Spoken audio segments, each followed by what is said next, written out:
ഓം ശ്രീ ഗുരുഭ്യോ നമഃ.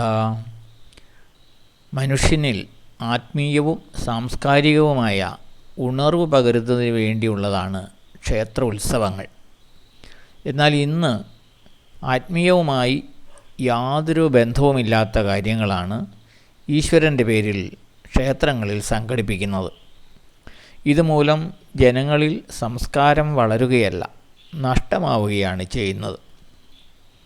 നാടകങ്ങളും സിനിമകളും മറ്റും കാണുവാൻ തിയേറ്ററുകൾ ധാരാളം വെളിയിലുണ്ട്. ക്ഷേത്ര അന്തരീക്ഷത്തിൽ പൂർണ്ണമായും മനുഷ്യനിൽ ആധ്യാത്മിക സംസ്കാരം വളർത്തുന്ന പരിപാടികൾ മാത്രമേ നടത്താവൂ. ക്ഷേത്രാന്തരീക്ഷങ്ങളിൽ ഈശ്വരനാമങ്ങൾ മാത്രമേ കേൾക്കുവാൻ പാടുള്ളൂ. ക്ഷേത്ര മതിലുകൾക്കുള്ളിൽ കടന്നാൽ അത്യാവശ്യ കാര്യങ്ങൾ സംസാരിക്കുന്നത് നിർത്തണം. പൂർണ്ണമായും ഈശ്വര സ്മരണയിൽ തന്നെ മനസ്സ് മുഴുകണം. ക്ഷേത്രങ്ങളുടെ നഷ്ടപ്പെട്ട പവിത്രത വീണ്ടെടുക്കേണ്ടത് ഭക്തരുടെ ചുമതലയാണ്. അതിനാൽ നമ്മുടെ സംസ്കാരത്തെക്കുറിച്ച് ചിന്തിക്കുന്നവർ ക്ഷേത്ര കമ്മിറ്റിയുമായി കൂട്ടുചേർന്ന് ഇന്നത്തെ ഈ കഷ്ടസ്ഥിതിക്ക് പരിഹാരം കാണണം. ക്ഷേത്ര ജീവനക്കാരും പൂജാരികളും ശമ്പളത്തിന് ജോലി ചെയ്യുന്നവരാണ്.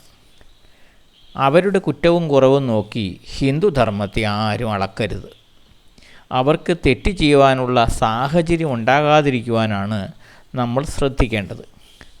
ഈശ്വര ദർശനത്തിനായി മാത്രം ജീവിതം മുഴുവനും സമർപ്പിച്ച് നിസ്വാർത്ഥ സേവനമനുഷ്ഠിക്കുന്നവരാണ് ഹിന്ദുധർമ്മത്തിൻ്റെ യഥാർത്ഥ മാർഗദർശികൾ. ഓം ശ്രീ ഗുരുഭ്യോ നമഃ.